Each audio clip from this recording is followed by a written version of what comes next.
8. El control del ki. La acupuntura manipula directamente el cerebro emocional. Desencuentros. Mi primer encuentro con la acupuntura fue un desencuentro, como el de dos amigos destinados a quererse, pero que no se dan cuenta las primeras veces que se ven. Fue en la década de 1980, antes de mi marcha a Estados Unidos, cuando todavía era estudiante de medicina en París. Uno de mis profesores de aquella época regresó de la China popular. Él había leído el libro del francés Soulier de Morand, el primero en dar a conocer la acupuntura en Occidente, y había decidido obtener información de primera mano.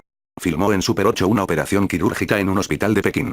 Junto con 200 de mis compañeros apretados en una sala atestada, contemplé, con la boca abierta, a una mujer, cuyo vientre estaba abierto, hablar tranquilamente con el cirujano que le retiraba de las entrañas un quiste del tamaño de un melón.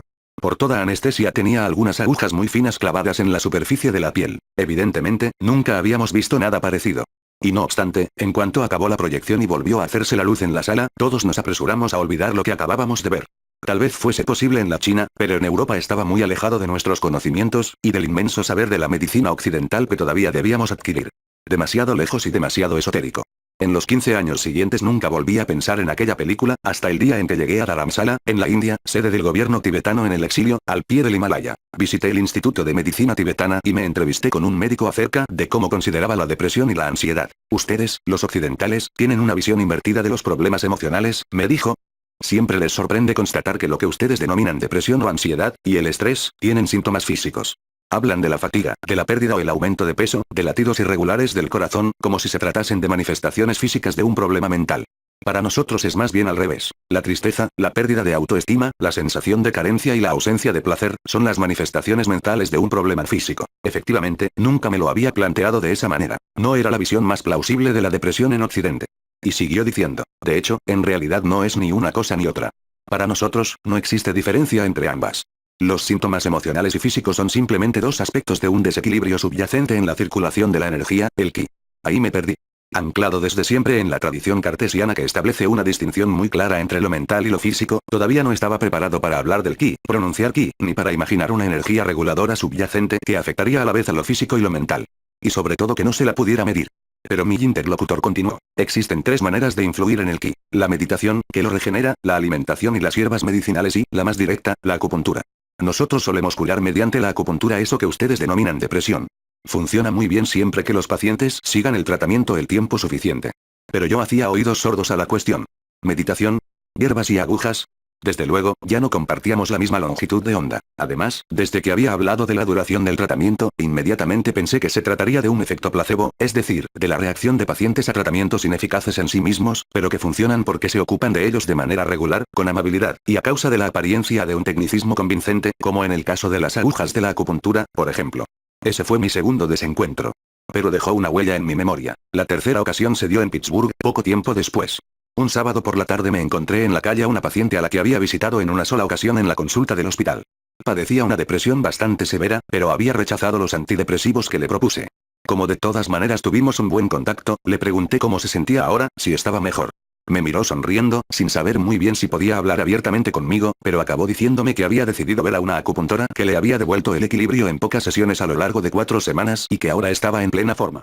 De no haber sido por aquella conversación en Dharamsala, probablemente hubiera clasificado esta curación en la categoría del efecto placebo. En la depresión, el efecto placebo es tan importante que hacen falta al menos 3 estudios clínicos comparativos entre un antidepresivo y un placebo para que uno de los 3 muestre la superioridad del medicamento, pero la conversación de Dharamsala también me vino a la memoria y, un poco vejado, lo admito, porque otro tratamiento distinto del que yo dominaba hubiese resultado más útil, decidí informarme acerca de lo que se conocía sobre esta extraña práctica. Lo que aprendí me dejó todavía más confuso a causa de la amplitud de sus consecuencias sobre la naturaleza del cuerpo y del cerebro. La palabra de la ciencia. En primer lugar, y con 5000 años de historia documentada, la acupuntura es probablemente la técnica médica más antigua practicada de manera continua en el planeta. En 50 siglos han visto la luz del día un gran número de placebos, plantas ineficaces o tóxicas, elixires de serpiente o polvos de caparazón de tortuga, pero ninguno, que yo sepa, ha sobrevivido en la práctica corriente de la medicina durante tanto tiempo. Cuando empecé a interesarme en serio en la acupuntura, descubrí que, en 1978, la Organización Mundial de la Salud había publicado un informe en el que reconocía oficialmente la acupuntura como práctica médica eficaz y aceptada. Además, otro informe del National Institute of Health estadounidense que empezaba a circular en los medios universitarios concluía que la acupuntura era eficaz al menos para ciertas condiciones, como, por ejemplo, los dolores tras una operación quirúrgica y las náuseas asociadas al embarazo o a la quimioterapia. Más tarde, un informe de la British Medical Association publicado en 2000 ha llegado a conclusiones similares, ampliando el alcance de las indicaciones, e incluyendo, por ejemplo, el dolor de espalda. Después me di cuenta de que no podía ser un efecto placebo porque los conejos se mostraban igual de sensibles que los humanos. Son varios los experimentos que han demostrado con claridad que un conejo puede ser anestesiado mediante la estimulación de puntos en la pata que corresponden a los que bloquean el dolor en el ser humano. Y lo que todavía resulta más rotundo, cuando se inyecta a otro conejo un extracto de líquido en el que se baña el cerebro del conejo anestesiado, aquel tampoco siente dolor. Eso demuestra que por lo menos la acupuntura provoca la secreción por parte del cerebro de sustancias que pueden bloquear la sensación de dolor, más allá de todo efecto placebo. Finalmente, en la literatura científica internacional pueden hallarse estudios que confirman la eficacia de la acupuntura para toda una gama de problemas, como depresión, ansiedad e insomnio, además de trastornos intestinales, síndrome de abstinencia de tabaco o heroína, esterilidad femenina, con una duplicación de la tasa de éxito de las inseminaciones artificiales, e incluso un estudio aparecido en el Journal of the se trata del líquido cefalorraquídeo. American Medical Association demuestra que es posible devolver un feto al vientre de su madre cuando viene de nalgas, con una tasa del éxito del 80%. Un reencuentro personal. Más tarde se llevarían a cabo estudios todavía más sorprendentes, véase más adelante, pero esta información ya me bastó para que quisiera pasar yo mismo por la experiencia de la acupuntura. Me había hablado en varias ocasiones de una mujer un poco esotérica, una cierta Christine, que trataba problemas emocionales mediante la acupuntura llamada de los 5 elementos. Era a ella a quien mi paciente había acudido, y con la que tanto se había beneficiado, y me dije que lo más lógico sería empezar por ella. Christine no era médico, pero practicaba acupuntura desde hacía 25 años. Su consulta era una habitación blanca en un ala de su casa de campo, que se hallaba bañada de luz natural a todas horas. 2 sillones de tela se hallaban dispuestos uno junto al otro, frente a una mesita baja. No había ningún escritorio, solo una mesa de masaje cubierta mediante una colcha amerindía de reflejos rojos, rosas y violetas. En la pared nos recibía la siguiente inscripción: la enfermedad es una aventura. La acupuntura te proporciona las espadas, pero tú eres quien debe combatir. Christine te hacía contar tu historia durante una hora mientras tomaba notas. Me hizo preguntas extrañas. Me preguntó, por ejemplo, si prefería los alimentos crudos o cocidos, si tenía más energía por la mañana o por la noche. A continuación, me tomó el pulso durante un rato, en los 2 lados a la vez, cerrando los ojos para concentrarse. Tomó notas en varias ocasiones. Al cabo de unos minutos, me dijo: ya sabe que tiene un soplo en el corazón, ¿verdad? No es grave. Ya hace mucho que está ahí y por ahora no le ha molestado. Ya resulta bastante difícil identificar un pequeño soplo en el corazón con un estetoscopio, pero no conocía a ningún cardiólogo que pudiera detectarlo tomando el pulso. Normalmente me lo hubiera tomado como un farol, pero de repente recordé que, en efecto, hacía 15 años, un colega cardiólogo al que había consultado por otro problema me había dicho exactamente lo mismo. Me auscultó durante 5 largos minutos y concluyó: tiene un pequeño soplo en el corazón. Creo que nadie lo localizará, pero si un día se lo vuelven a diagnosticar, sepa que no tiene mayor importancia. No había vuelto a pensar en ello desde entonces. ¿Cómo era posible que esta mujer, en medio de aquella decoración chamánica, lo hubiese podido localizar solo con los dedos? A continuación me pidió que me tendiese casi desnudo sobre la mesa de masaje. Mientras me explicaba que yo tenía un tipo morfológico y una personalidad más bien yang, pero que me faltaba yin en los riñones y que tenía demasiado qi en el hígado, me frotó con una grasa impregnada de alcohol los distintos puntos que, mediante la estimulación con agujas, iban a permitir que se reequilibrase la energía y la relación entre sus órganos. Los puntos que eligió se hallaban sobre todo en pies y tibias, manos y muñecas, sin ninguna relación, pues, con el hígado o los riñones. Y claro está, las agujas me daban miedo. Me sorprendí al constatar que eran casi tan finas como un cabello. Por otra parte, no sentí absolutamente nada cuando, con destreza, daba un golpecito seco para hacerlas entrar bajo la piel. Ni siquiera la sensación de una picadura de mosquito. Nada. Solo a continuación, cuando las hacía girar un poco, o cuando las hundía un poco más, sentía como una ligera descarga eléctrica, en segundo plano. Curiosamente, Christine parecía sentirla antes que yo. Decía: ah, eso es, ya lo tengo. Y, efectivamente, medio segundo después, yo sentía la electricidad que parecía haber hallado la aguja, igual que un relámpago encuentra al pararrayos.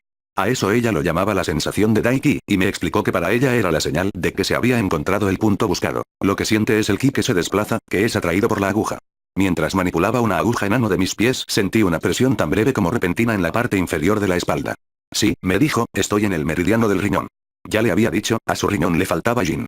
Eso es lo que estoy tratando de corregir. Me fascinó lo de los meridianos, esas líneas a lo largo del cuerpo, descritas ya hace más de 2500 años. No corresponden a ningún recorrido nervioso, ni a ningún vaso sanguíneo, ni a ningún canal linfático conocido, y no obstante, se manifestaban con precisión en mi propio cuerpo. Algunos minutos y una decena de agujas más tarde, empecé a notar una sensación de calma y tranquilidad que se difundía por todo el cuerpo. Era un poco como el bienestar que se siente tras realizar un esfuerzo físico intenso. Al final de la sesión tenía la impresión de contar con una nueva energía, de necesitar hacer un montón de cosas, de llamar a los amigos, de salir a cenar fuera. Christine me volvió a tomar los pulsos. El yin de sus riñones ha aumentado como queríamos. Me alegro. Debería poder relajarse más. No se ocupa lo suficiente de usted mismo. Lo que le consume es la actividad constante. Medita. Eso recarga, ¿sabe? Después me recomendó cambiar mi alimentación y sugirió algunas hierbas medicinales. Exactamente lo que hacía mi colega tibetano con sus pacientes en Dharamsala, la acupuntura y el cerebro. El auténtico despegue de la exploración científica de la acupuntura fue llevado a cabo algunos años después y corrió a cargo de la publicación de un artículo en la muy selecta Proceedings of the National Academy of Sciences, una revista donde solo pueden publicar sus trabajos los miembros de la Academia de Ciencias de los Estados Unidos o sus invitados. 6. El Dr. Cho, investigador en neurociencias de origen coreano, quiso comprobar la teoría de 2500 años de antigüedad según la cual la estimulación del dedo pequeño del pie mediante una aguja de acupuntura mejora la vista. Colocó a 10 personas con buena salud en un escáner y empezó comprobando su aparato haciendo parpadear ante sus ojos un damero negro y blanco, la estimulación más fuerte conocida del sistema visual. De hecho, las imágenes mostraron una gran activación de la región occipital, la del córtex visual, situado en la parte de atrás del cerebro. En todos los sujetos, el parpadeo del damero provocó un crecimiento muy intenso de la actividad en esa región del cerebro, que desaparecía cuando cesaba la estimulación. Hasta ahí, todo correcto. A continuación pidió a un acupuntor experimentado que estimulase el punto llamado vejiga 67 en los antiguos manuales chinos, que se encuentran en el borde externo del dedo pequeño y del que se dice que mejora la vista.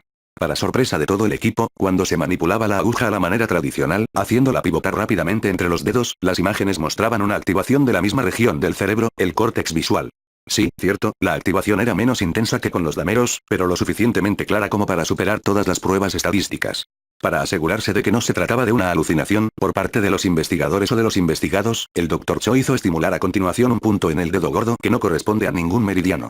No se percibió ninguna activación de las zonas visuales. Pero el experimento no se quedó ahí. Uno de los conceptos más asombrosos en medicina tradicional china y tibetana es la idea de que existen diferentes tipos morfopsicológicos, en particular el tipo Yin y el Yang. Estos dos tipos dominantes vienen determinados a partir de las preferencias de cada persona respecto al calor y el frío, de ciertos alimentos, de ciertos periodos de la jornada, de su apariencia física, e incluso de la forma de sus pantorrillas. En los textos antiguos aparece escrito que la estimulación de ciertos puntos de acupuntura puede tener efectos exactamente opuestos entre los enfermos dependiendo del tipo del paciente, de ahí la importancia de determinarlo al principio. Por ello, Cho pidió al acupuntor que determinase el tipo de los sujetos participantes en el experimento. A continuación observó los efectos de la estimulación del punto vejiga 67 del dedo pequeño del pie entre los yin y los yang. Así verificó que los dos grupos reaccionaban de la misma manera cuando se les presentaba un damero parpadeante, activación del córtex visual, y después desaparición de la actividad hasta que la estimulación cesaba. Los sujetos yin tenían el mismo tipo de respuesta cuando se les estimulaba el punto vejiga 67, activación con la estimulación, retorno a la normalidad con el cese de la manipulación. Por el contrario, lo cual resultaba apenas creíble, los sujetos yang mostraron el efecto contrario. La estimulación de la aguja producía una desactivación del córtex visual, y su detención un regreso a la normalidad. La distinción yin-yang no corresponde a absolutamente nada conocido en la fisiología moderna. Y no obstante, era capaz de predecir, como indicaban los antiguos textos chinos, que el cerebro respondía a la misma estimulación, con la misma aguja, en el mismo punto de acupuntura de manera exactamente contraria. Es un resultado tan inaudito que la mayoría de los científicos occidentales prefieren no pensar en ello, como había hecho yo 25 años antes. Para Paul, la acupuntura no era una cuestión teórica. Sufría una depresión desde hacía años y tomaba un antidepresivo clásico desde hacía unos meses, sin resultado. Fue a la consulta de Thomas, el acupuntor del Centro de Medicina Complementaria de la Universidad, a causa de un dolor de espalda.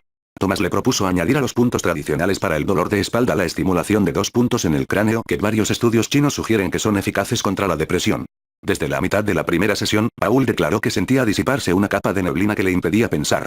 Tenía la impresión de ser más ligero y de tener un poco más de confianza, aunque siguiese sintiendo un nudo en la garganta. A lo largo del tratamiento, recuperó el sueño, y después una energía que desconocía desde hacía 2 años y por fin la autoconfianza, su deseo de estar con su esposa y sus hijas, y el deseo de volver a comenzar. Al igual que en los estudios chinos, sus síntomas parecían haber respondido de la misma manera, y a la misma velocidad, a la acupuntura que a los antidepresivos a los que se la había comparado. Claro está, Paul no dejó nunca de tomar el medicamento recetado por su médico. Es posible que acabase por surtir efecto. De todas maneras, el hecho de que los primeros síntomas de alivio apareciesen a partir de la primera sesión de acupuntura sugiere que las agujas fueron las que desencadenaron su restablecimiento. Naturalmente, también es posible que los dos tratamientos se hayan complementado, y que la acupuntura haya permitido la estimulación de los mecanismos de autocuración del cerebro emocional además de los efectos del antidepresivo. Los acupuntores, tanto occidentales como orientales, saben perfectamente que su arte resulta sobre todo útil en el tratamiento y alivio del estrés, de la ansiedad y la depresión. No obstante, en Occidente, estas son precisamente las aplicaciones menos reconocidas y estudiadas.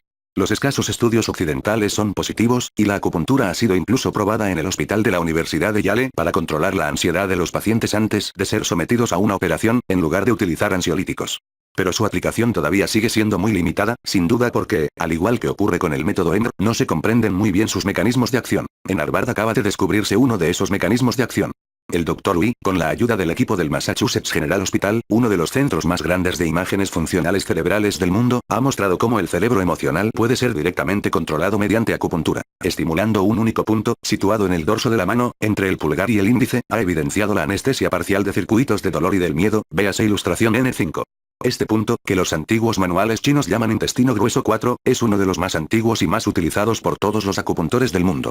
Goza de una justa reputación en cuanto al control del dolor y la ansiedad.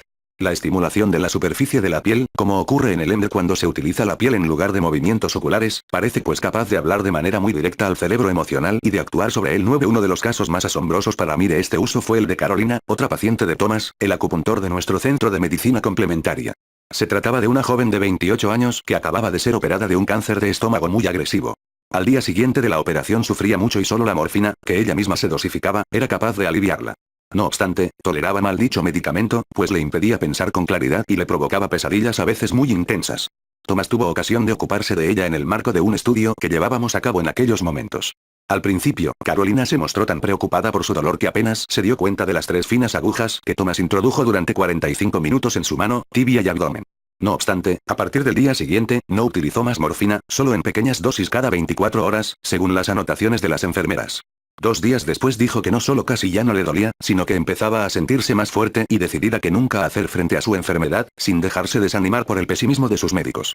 La ansiedad parecía haberse disuelto al mismo tiempo que el dolor, y sin ninguno de los efectos secundarios típicos de los medicamentos antálgicos. Varios estudios controlados documentan los beneficios de la acupuntura en el control del dolor postoperatorio. Por término medio, una sesión cotidiana de acupuntura en los primeros días que siguen a la cirugía permiten reducir las dosis de narcóticos a una tercera parte de las dosis habituales, limitando así de manera considerable los efectos secundarios.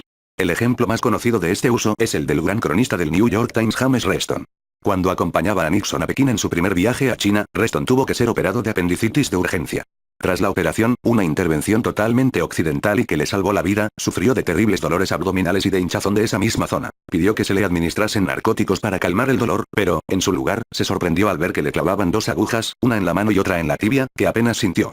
La sorpresa fue todavía mayor cuando, algunas horas después, ya no sintió dolor alguno.